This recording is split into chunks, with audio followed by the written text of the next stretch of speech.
Few mysteries are as chilling as the disappearance of the princes in the Tower. In 1483, young Edward and Richard vanished from the Tower of London, heirs to the English throne. Their fate has haunted historians for centuries. This is no fairy tale. It's a true story of power, ambition, and betrayal. The Tower was their palace, and their prison. Was their ambitious Uncle Richard behind their disappearance, or someone else? The mystery of the princes in the Tower endures. What really happened? In 1483, King Edward IV died suddenly, leaving 2 young sons and a divided England. His marriage to Elizabeth Woodville had split the court, and her ambitious family clashed with the old nobility. Edward V, just 12, needed a protector, his uncle Richard, Duke of Gloucester. Richard seized control, arresting the Queen's allies and taking the young king. The battle for the throne had begun. No one was safe, not even children. The Tower of London awaited its royal guests. Edward V, just 12, was raised for kingship at Ludlow Castle, while his 9-year-old brother Richard grew up at court. Their lives changed forever after their father's death. The Woodvilles tried to secure Edward's coronation, but Richard, Duke of Gloucester, intercepted them at Stony Stratford. Richard arrested the boy's protectors and took charge of Edward. He claimed it was for the king's safety and brought him to the Tower of London, a traditional royal residence before coronation. Soon, their mother, Elizabeth Woodville, was persuaded to release young Richard to join his brother in the Tower. The 2 princes were now together, under their uncle's watchful eye. At first, nothing seemed amiss.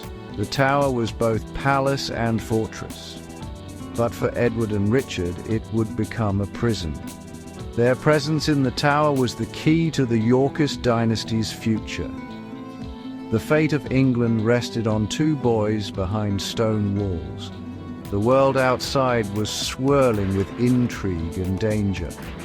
Inside, the princes waited, unaware of the storm about to break. Their uncle held all the power, and soon the world would lose sight of them forever.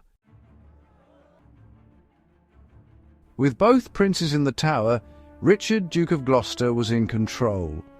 Preparations for Edward V's coronation seemed to proceed, but Richard was plotting.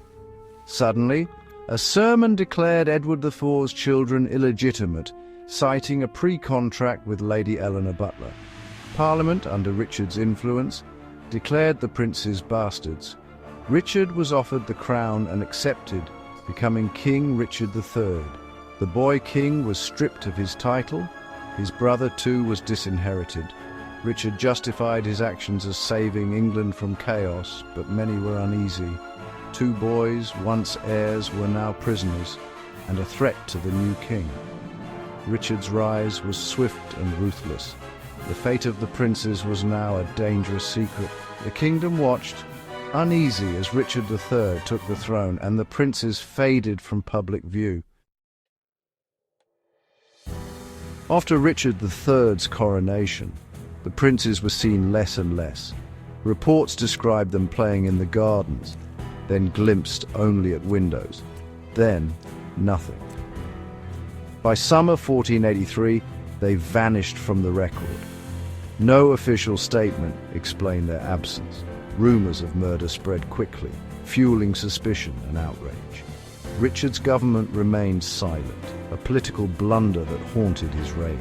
The boy's disappearance became a weapon for Richard's enemies. Sir Thomas More, writing decades later, claimed Richard ordered their murder, smothered in their sleep, and buried under a staircase. This story, vivid and damning, became the accepted version. But More wrote under the victorious Tudors. His account was shaped by politics as much as fact. No bodies were found, no confessions made. The silence from the Tower was deafening. the fate of the princes became a legend and a curse for Richard III. The mystery only deepened as time passed. The world was left to wonder, what really happened behind those stone walls? For centuries, the fate of the princes was pure speculation, until 1674. Workmen at the tower discovered a chest beneath a staircase containing 2 children's skeletons. King Charles II believed these were the lost princes and ordered a royal burial in Westminster Abbey. The mystery seemed solved, but doubts remained. Modern science has examined the bones, but results are inconclusive. The skeletons are the right age, but their sex and cause of death are uncertain. Carbon dating and DNA analysis could provide answers, but permission to test the remains has been denied. The church and royal household refused to disturb the tomb, so the bones rest in Westminster Abbey, unconfirmed, unresolved. The discovery raised more questions than answers. Are these truly the princes or victims of another tragedy? The evidence remains locked away, as mysterious as the tower itself. The secret endures, waiting for science or fate to reveal the truth. What really happened to the princes in the tower? The truth remains elusive. The leading theory blames Richard III, who had motive and opportunity.